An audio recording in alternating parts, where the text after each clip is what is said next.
We also both like to dig ourselves into holes where there aren't any, and we say, look, world, watch me climb out. Look how beautiful I am as I climb.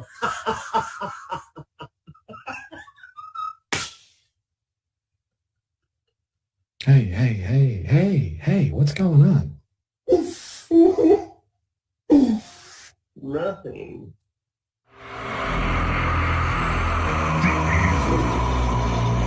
Genius. Set for hire.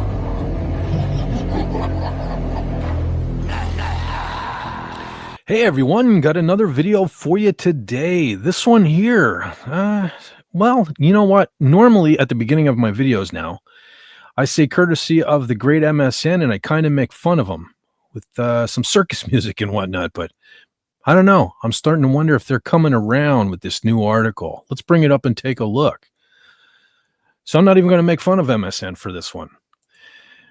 This article says Pedro Pascal fatigue could tank Star Wars theatrical return, just like Fantastic Four. In a galaxy far, far away, or more accurately, in the ever-expanding multiverse of Hollywood franchises, Pedro Pascal has become the face of everything cool, from zombie apocalypses to armored bounty hunters. But as the Chilean-American actor gears up for his big-screen Star Wars debut in The Mandalorian and Grogu, whispers of Pascal fatigue are growing louder.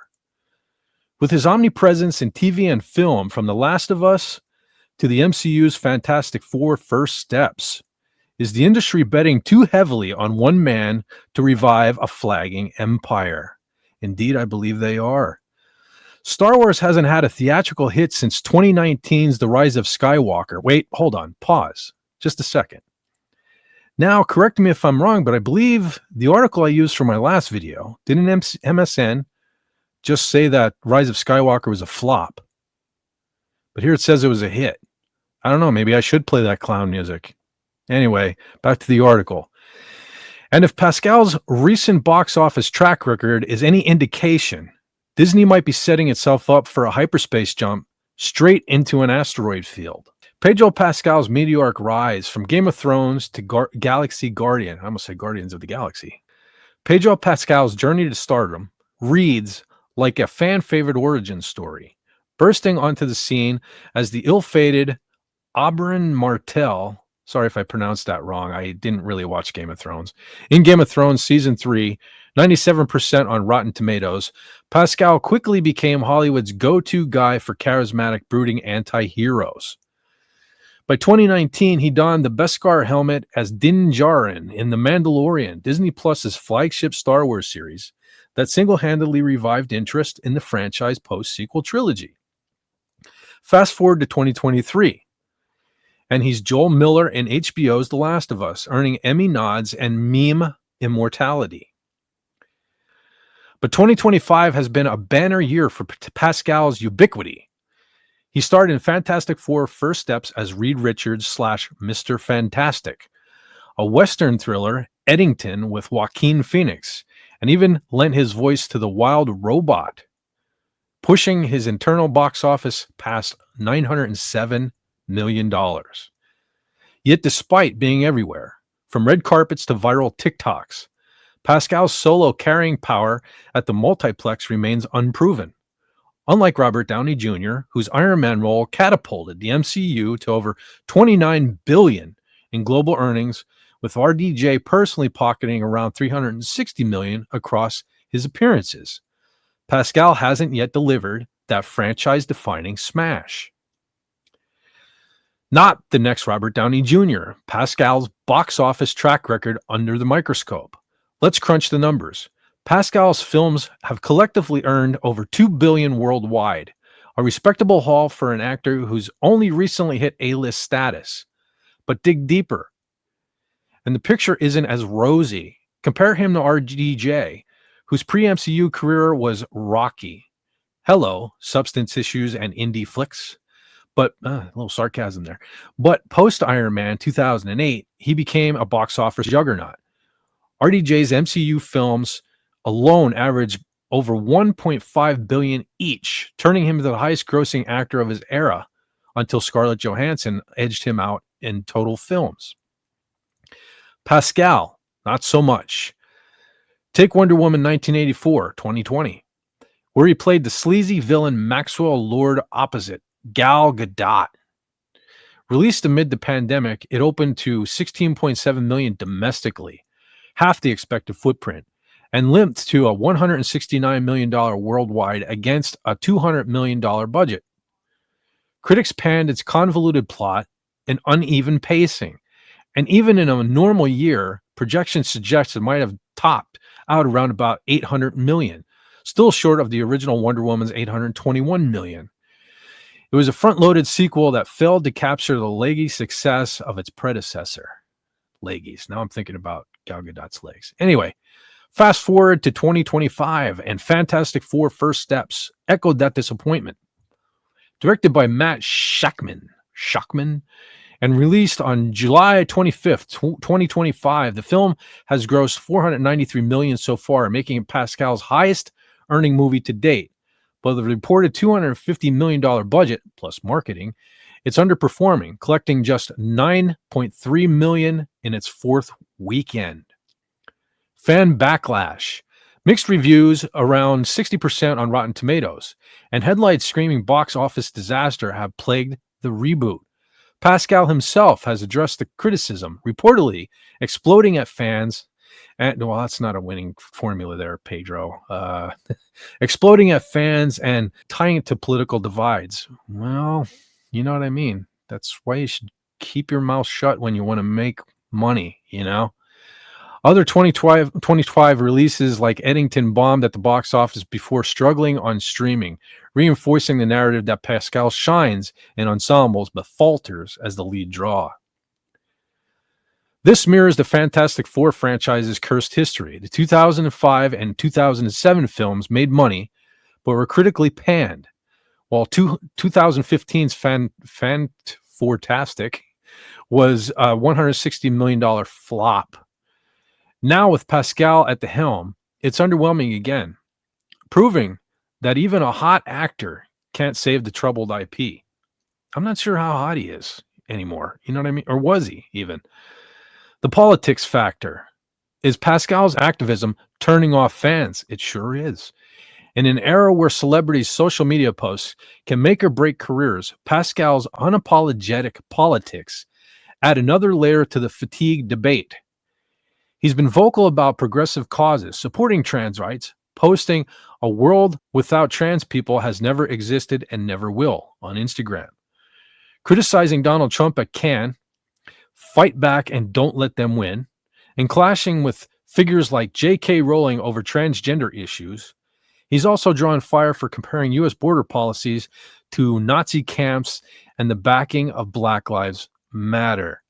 So, okay. I was going to try to read the entire article without throwing my 2 cents in, but while we're at this particular line where he's drawing comparisons to the Holocaust, okay, I just want to remind everyone that that was supposedly what Gina Carano was fired for. So right there is your proof of the hypocritical practices going on over there at Disney Lucasfilm. That this guy can spout off all his political views, all his political leanings, but the fact that they're on one side as opposed to the side Gina chooses, he keeps his job, even though we're supposed to believe all women and support all women, and strong women are supposed to be glorified. And, well, in this case, the strong woman got fired, and this manly man got to keep his job. This manly man right here got to keep his job. So let's read on. While this endears him to liberal audiences, it risks alienating conservatives, who make up a sizable chunk of genre fans. Let me read that again. It risks alienating conservatives, who make up a sizable chunk of genre fans. So all you folks out there in Hollywood, in your positions of power, I hope you read this article. And I hope you start coming around too and start to realize that this is why you're not making money. You live in your Hollywood hills, in your bubble, in your glass houses, throwing your stones, and you think that there are only a handful of these sort of people out there, but that's why you're not making money. So, back to the article. YouTube comments and Reddit thread buzz with sentiments like, I used to like him until his politics spewed out. During the Fantastic Four press tour, Pascal snapped at MAGA fans, tying box office woes to ideological rifts. So you're snapping at fans. Regardless of, see, here's the thing. Folks, actors, actresses, whatever the hell you choose to be called, however you identify, your fans consist of people from all walks of life. I'm just a guy sitting here in my living room talking into a microphone, hoping somebody will watch my video. But even I know that people have differences of opinions. People like different things, which includes politics. You don't snap at the hand that feeds you. That was a lesson that was instilled in me very young by my parents. You know, whatever happened to that? Are people not taught this anymore? Have we forgot this? And if we forgot this, how many lessons does it take to remember? Oh, yeah. Don't bite the hand that feeds. Back to this. In a polarized America, this could suppress turnout for family-friendly blockbusters like Star Wars. Well, see, right there, I got to stop again. Because since Disney took possession, they have made it less and less family-friendly. Yet another reason why people aren't taking their families to Star Wars movies. Because of women kissing in the background and pansexual topics. And I'm not saying there's anything wrong with any of that. Nobody likes seeing women kissing women more than I do. But I don't want to take my kids with me and have it up on screen. There's a time and a place for that, and it's not in Star Wars. So I'll get down off my pedestal here, and I'll get back to the article.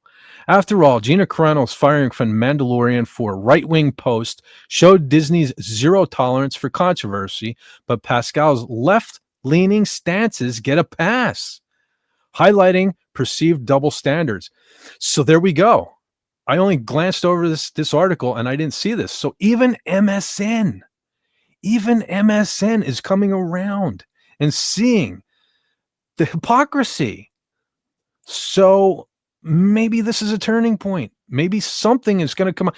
Maybe Pascal licking cylindrical glowing objects resembling dildos maybe it's going to be a good thing and wake people up. But they say, or maybe fans are just tired of him. Overexposure is real. Pascal's ads, memes in every streaming queue. As one Redditor user quipped, he's the best they have, but even the best can wear thin. I wouldn't say he's the best they have either. But anyway, Mandalorian malaise, viewership drops, and high stakes for Star Wars cinema. The Mandalorian started as a phenomenon. Season 1, 2019 hooked 5.72 million U.S. households in its first 2 days, per Luminate data. By Season 3, 2023, premiere viewership plummeted nearly 40% from Season 2's finale.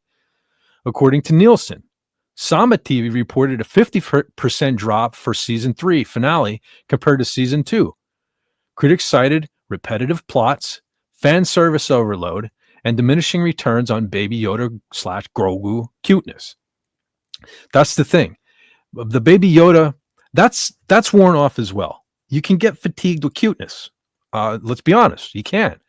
Cuteness is great in small doses, but by Season 3, I mean, they needed to rely on a little bit more than the cuteness of Baby Yoda to carry the Mandalorian. And they didn't, they kind of slacked on Season 3. So here's a graph if you guys want to pause and take a look at that. But this decline spells trouble for the Mandalorian and Grogu.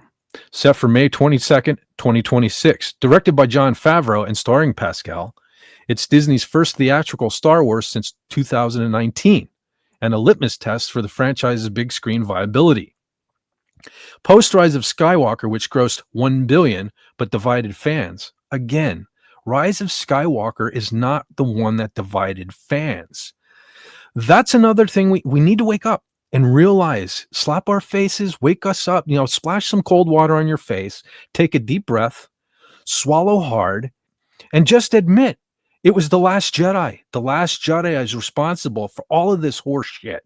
Sorry, I'm trying not to curse, but it's The Last Jedi, people. Rise of Skywalker suffered, Solo suffered at the box office because of The Last Jedi. This is all Rian Johnson and Kathleen Kennedy's fault. The sooner we admit this, the sooner we can move on. Anyway, Star Wars has thrived on Disney Plus. Andor, Ahsoka, but Ahsoka really thrived? Anyway, but I have yet to see it. I don't know. It looks boring to me. But theaters demand billion-dollar hauls. If Mandalorian movie flops, it could delay other projects like the Rey film or signal Star Wars fatigue. I mean, right off the bat, you're telling me that whether you want to admit it was The Last Jedi, you can blame it on The Rise of Skywalker, but that's Rey's movie. So why would you want a Rey film if it was such a box office bomb, The Rise of Skywalker? Anyway, betting on Pascal, whose helmet hides his face for much of the runtime, because it's not even him. It's John Wayne's grandson who does most of this stuff. So might not pack seats if audiences are over the character or the actor. Well, here's the thing. If he doesn't take the helmet off, he doesn't even have to be in it. All he has to do is do the voice. So people ask, is Pedro Pascal really in everything right now? Yes. From The Last of Us Season 2, filming now, to voice work in The Wild Robot, Pascal's 2025 slate includes 5 major projects, but quantity doesn't equal quality at the box office. Hear that, Disney? Keep that in mind. That works for streaming services as well. Quantity does not equal quality. Okay. I know it's nice to go on Disney Plus and have a giant menu of Star Wars features, but if nobody's watching them, what does it matter? Has The Mandalorian's viewership really declined? Absolutely. Season 3 saw 14.3% drop in finale viewership from Season 2 per Nielsen, with overall demand slumping compared to earlier sessions. What are Pedro Pascal's political views? Pascal is a staunch progressive, advocating for LGBTQ plus rights, immigrant justice, and anti-Trump policies. He's faced backlash for posts supporting Palestine and trans communities. So here's the thing. He's entitled to believe whatever he wants to believe. But this is where I said it a million times, I feel, at this point. Hollywood needs to go back to do your thing in private. You know what I mean? Have your dinners and raise money and fundraisers for all your political, whatever you want to do. Just keep it private. Because, we don't need to know your political views. We just need to know that you're a good actor and you can do the job. Okay. You don't need to be telling us what to do or who to vote for, but you're perfectly free to vote for whoever you want. Just do it in private. Will The Mandalorian and Grogu revive Star Wars movies? It's a gamble. Announced for 2026, it needs to hit $1 billion plus to justify more theatrical outings. But declining TV numbers and Pascal's mixed draw raise red flags. What's next for Star Wars after Mandalorian? Beyond Mandalorian and Grogu, 2027 brings Star Wars Starfighter with Ryan Gosling, plus potential Rey and Dawn of the Jedi films. So this one here, in my last video, I covered Star Wars Starfighter. So I'm not going to go over this, but you can check my last video if you want to hear about that. So this was a long one. I knew it was a long article going in. And I mean, it's cool that kind of a website as woke as MSN is realizing there is a real thing, such as Pedro Pascal fatigue. The problem is Hollywood is trying to shove this guy down our throats as the face of masculinity. Look at that face. So the problem is a masculine man, what a masculine man used to be back in the days of old Hollywood, was a guy who men wanted to be and women wanted to be with. Well, I know a lot of women who don't want to be with this guy. And I, as a man, and all the men I know don't want to be this guy. I wouldn't mind having his popularity. I wouldn't mind having his bank account. But for all intents and purposes, this is not a very masculine looking man. The only thing, so they've tried to downgrade the image of beauty in Hollywood for some reason by pushing women like Rachel Ziegler and stuff to the forefront, telling you, for example, in Snow White, they tried to tell you that Rachel Ziegler is more beautiful than Gal Gadot, the Wicked Queen. When we have eyes, we could clearly see which one was beautiful, which one isn't. So I think they're pushing Pedro Pascal because he's not the studliest guy in Hollywood. So they're lowering the standards on the man side to kind of equal out the new face of beauty on the woman's side or something. I don't know what they're trying to do.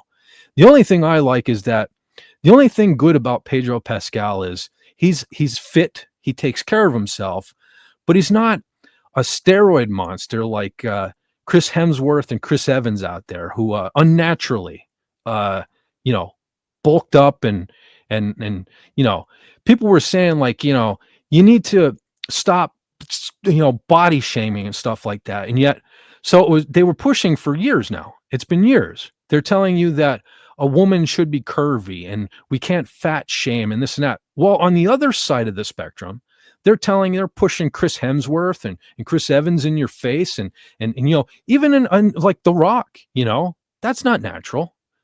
He's buff, but it ain't natural. That's roids and stuff, my friends. That's not healthy.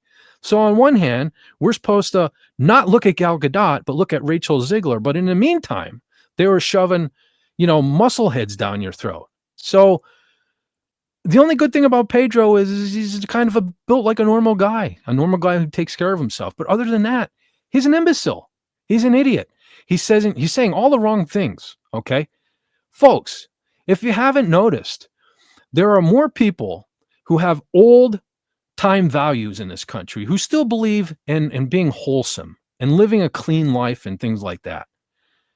And when you have a guy like this who's out there just spewing all this nonsense that completely goes against everything most people believe in this country, not only are you not going to hit your box office numbers, I mean, you're doomed. You're doomed. So I didn't mean to go so long-winded on this one. And like every video I do, I probably didn't even say half of what I intended to, and I probably said more things I shouldn't have.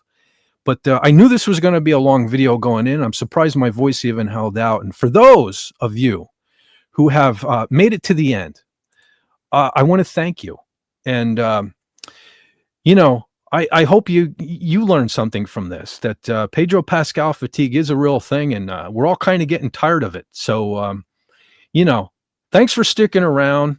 And please do all that cool YouTube stuff like, share, subscribe, and leave a comment below. Even if it's just, tell me I suck. I don't care. You can say, "Fat, you suck." It's still a comment, and YouTube likes that to help push this channel forward, because I've been working hard this week, and I'm trying to do more things for the channel and make this like a real YouTube thing here. So again, make sure to take care of yourself, take care of each other. And why take it easy when you can take it? Well, this one time, let's not take it sleazy, because that's what Pedro Pascal would like us to do. Take it sleazy. Be cool. Fed out. Exit light, pursue night, grasp your prey, hold on tight. Dreamless peace is what you get. Say your prayers. Here's Boba Fett.